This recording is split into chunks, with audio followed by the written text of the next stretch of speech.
Past Ramadan, I miss you so much, but you're gone already. I'm actually very glad that I was able to make really good use of you when you were here. It made me understand the true meaning of being a Muslim. But despite that fact, I still realized that I was not able to carry a lot of deeds that I'm supposed to. Alhamdulillah, I was able to complete you. Even if I wasn't able to finish the Quran, Alhamdulillah, I was able to do more of some ibadah and give out more to people and increase my taqwa. Alhamdulillah. I know I should have been more spiritual, to be more holy during that period, to worship Allah more during that period. I really regretted some things I did, but I'm seeking for forgiveness from Allah. I wish I had more time to say my tahajjud, as I promised. I'm really excited that you're coming again. I look forward to the next Ramadan. You made me understand the true meaning of being a Muslim. You do us a huge favor, and I can't thank Allah enough for giving us a month like you. That is why I'm hoping for this future Ramadan to be a better one, to make me more closer to Allah, to make me know more about my deen, to be able to increase my iman. So I'm looking forward to this future Ramadan. I know I'm going to do better. I'm going to do great. I'm going to stay up and do more of my tahajjud prayers and inshallah recite the Quran twice this Ramadan. I intend to finish the Quran twice and then read the meaning twice again. You're almost here and I can't wait. I can't wait because I love how people give.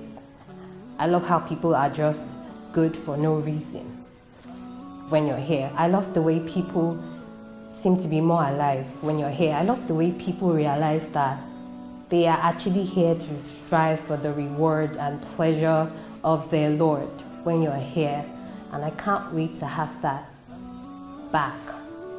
You do us a huge favor, and I can't thank Allah enough for giving us a month like you to do everything we should be doing, just how we should be doing them, and to live a more meaningful life. And I really do wish that we could live every other month the way we live when you're here.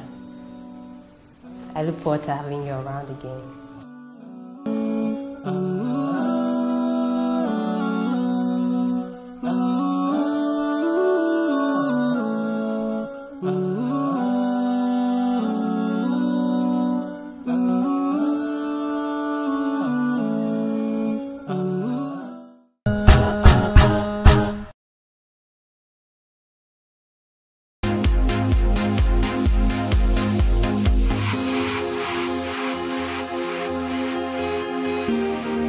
Assalamu alaikum warahmatullahi wabarakatuh. My name is Abdulaziz Latifa. I'm with the big IQ girl.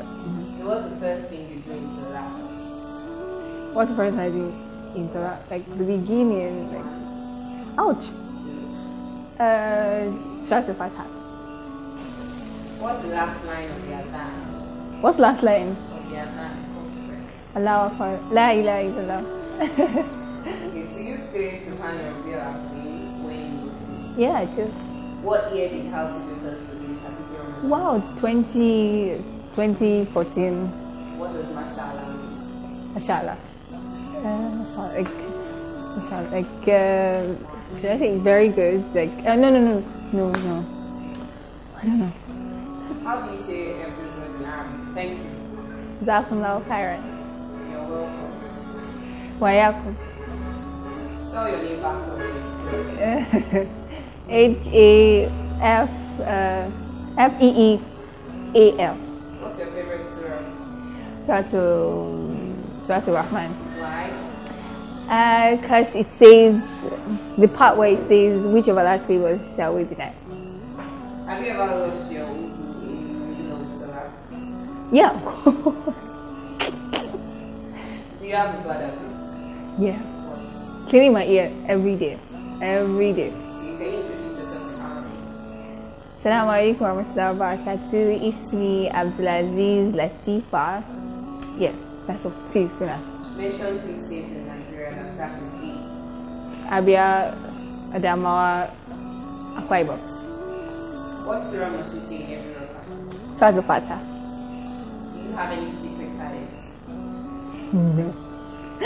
No. No. Okay, what do you love most about Ramadan? The part where we break and say Alhamdulillah. Wow. Yeah. No pain, no gain. Eat me up in the afternoon. Mary had a little leg. My knee, my calf muscles are sore after going to the gym. Let's make this an internet meme. I have an awful cough. His beard was on flick. I don't know. I was in number 7. Oh, I was almost done. Do you think about death? Yeah. What do you feel about it? It scares me. It scares me. Let's just do it like that. It scares me. Can I do that? My name is Abdulaziz Latifa. I'm on the Big IQ show. Keep watching our TV Africa. Assalamu alaikum.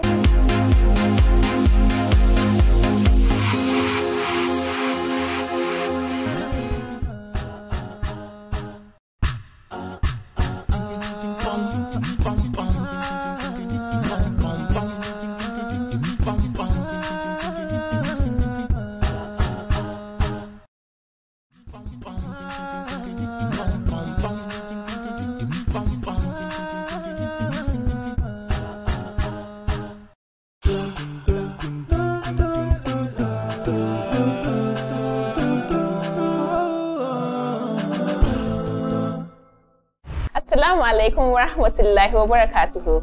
I hope you have been looking forward to this episode of Jamila's Diary as much as I have.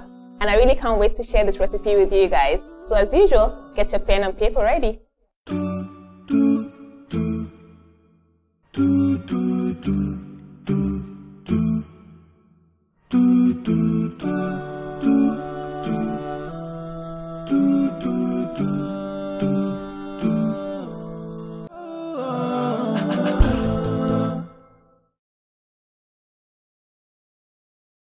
So I have such fond memories of growing up, as a child in Kanu. And I remember those cold Hamatan mornings when we always sent out for tuwon shinkafa, the miyar kubewa. And there was just something about this meal. It was usually like breakfast for us in the morning before the main breakfast comes in. And it was just delicious. It was warm, in the Hamatan cold. I just get nostalgic anytime I think about it. So that's why today I'm going to share one of my fond memories of food with you, and that's tuwon shinkafa, the miyar kubewa. So we'll get down to it now. So tuwon shinkafa is made from rice, and it's kind of like a short grain rice, but it cooks really fast. So we'll make our tuwo from it. And miyar kubewa is made using dry okra. So this is my dry okra powder. It's pounded into a powder form, and that's what we use for the soup, miyar kubewa. So I'm just gonna cook it with some beef, dried fish, the dough as usual, pepper and onion, which has been roughly crushed, and some palm oil. So let's get to it. So the first thing I'm going to do is to boil my rice. So this rice has been washed already. So I already have water up in the pot. So I'm going to cook my rice until it's soft.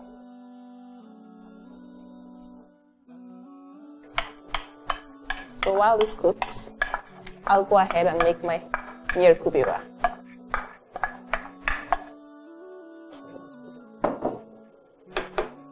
So I'll cover it until it comes to a boil, but you have to pay attention to it so it doesn't come over. Leave it open a little bit. Okay. Alright. So I'm going to go ahead to make my miyar kubewa now. I'm just going to add my ingredients one after the other. So it's just going to be like the paduka. So my beef in, my fish. You say the paduka when you're cooking almost everything all at the same time. Just a really fast way to cook. And you still get the deliciousness. So I'm going to add some water.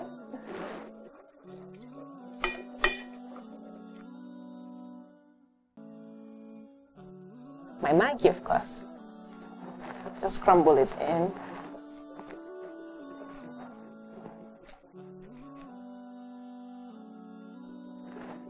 Okay.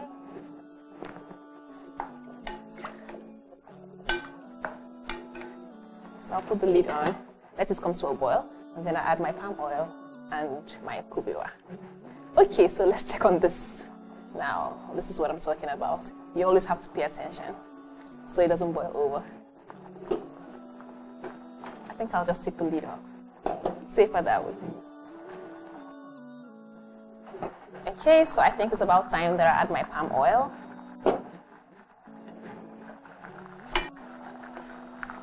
This looks good.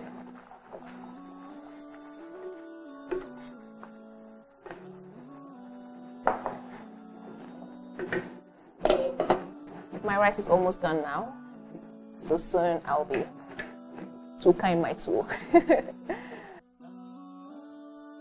So it's now time for me to add my dried okra, my kubewa. So I'm just going to start by scooping out the beef and the fish. You can use a slaughter spoon to do this. So you take out as much as you can. This will enable you to have a very smooth soup and your dried okra will not form lumps. Alright, so good now. So I'm going to get a whisk. And I'll just whisk in my dry okra. So you do this on the low heat. I've turned down my heat. So I'll add my dry okra.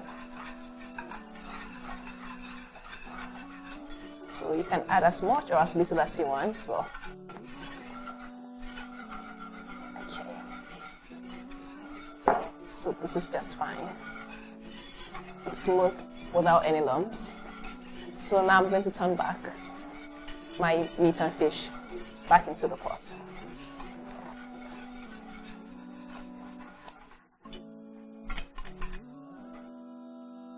So I'm just going to let this cook for 2 to 3 minutes. Once it comes to a boil, I'll put it off. So set the lid back on. And so now it's about time for me to tuka my tool. So my rice is cooked and it's really soft. So I'm just going to go ahead and mix it up.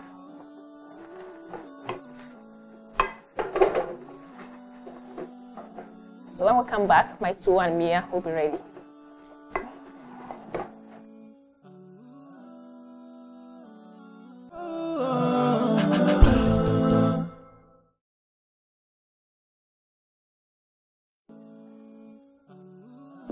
MashaAllah, my tuwo and shinkafa, the miyar kubewa is ready.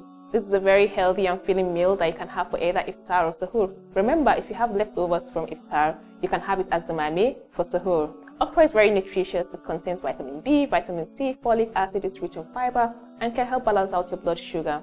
Remember, this is the season of giving, so don't forget to share some with your neighbors. Remember to follow us on our social media pages at Maggie_Nigeria for Instagram and at Maggie Nigeria on Facebook. Assalamu alaikum.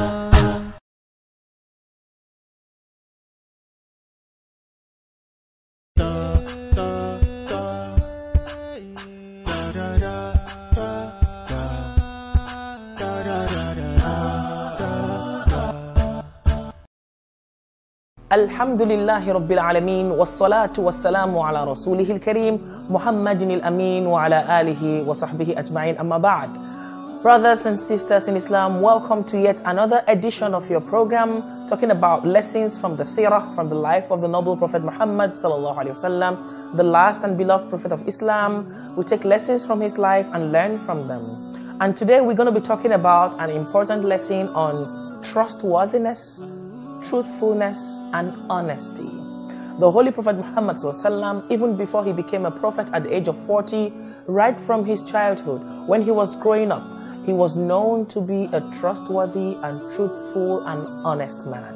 He grew up among the Quraysh, and they knew him to be so truthful and honest. When he makes a promise, he grants it, and when he makes a pledge, he never breaks it.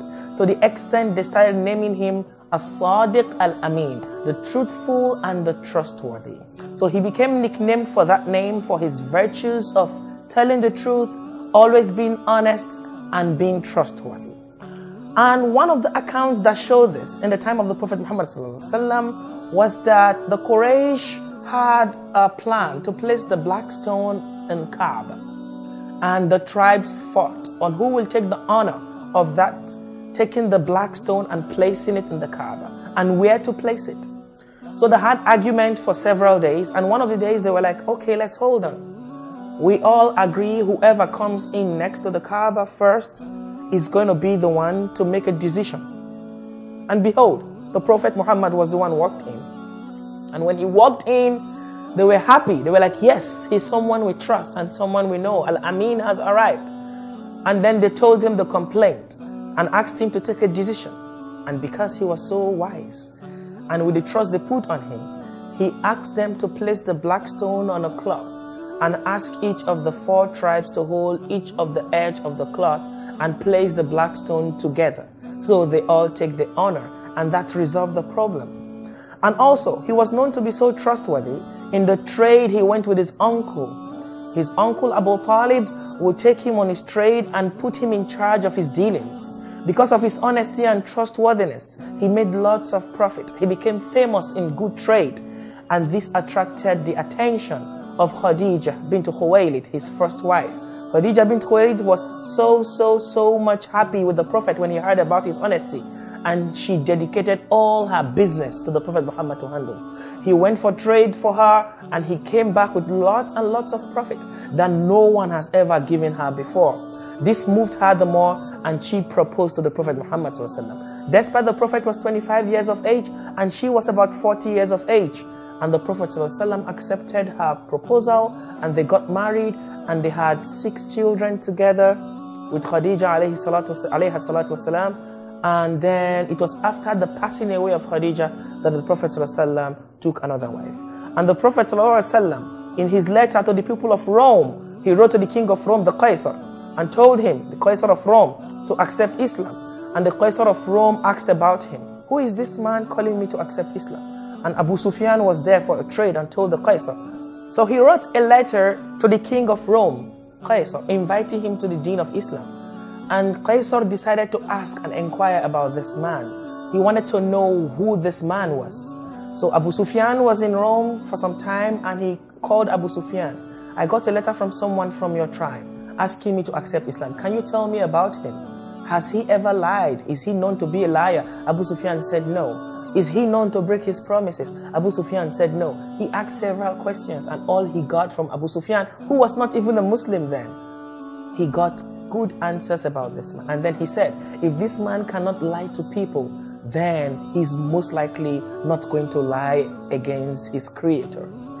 And also he said in his statement, قُلِ الْحَقَّ وَلَوْ كَانَ مُرًّا. You should say the truth even if it is bitter. He encouraged us to say the truth even if it is against us, even if it is against a member of our family. We should always say the truth at all times. And he said in a famous hadith, إِيَّاكُمْ وَالْكَذِبِ. You should stay away from telling lies. فَإِنَّ الْكَذِبَ يَهْدِي إِلَى الْفُجُورِ. Because telling lies lead to evil deeds. وَإِنَّ الْفُجُورَ يَهْدِي إِلَى النَّارِ. And the evil deeds will lead you to hellfire. وَمَا يَزَالُ رَجُلُ يَكْذِبْ. A man will keep telling lies. وَيَتَحَرَّى وَيَتَحَرَّ الْكَذِبِ حَتَّى يُكْتَبَ عِنْدَ اللَّهِ كَذَّابًا. He will keep telling lies until he become known in the sight of Allah. He will become known to be the liar.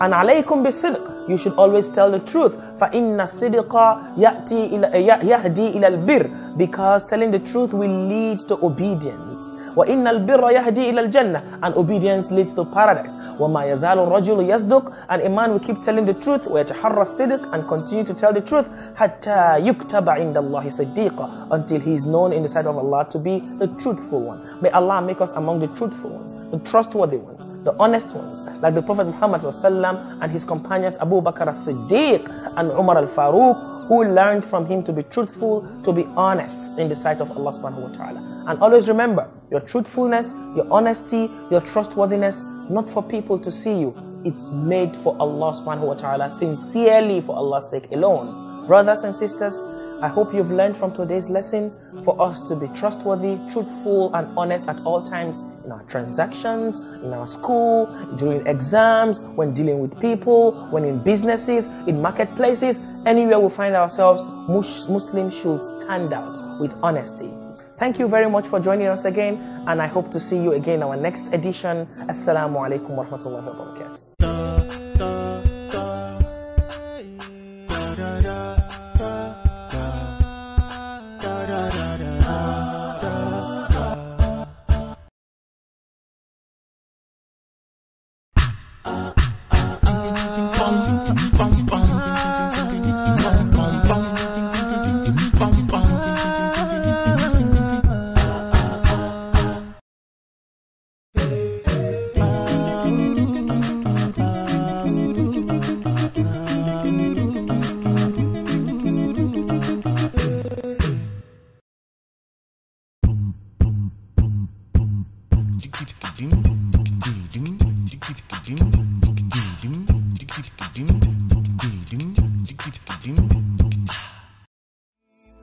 Ramadan, Ramadan, Ramadan ya Habib.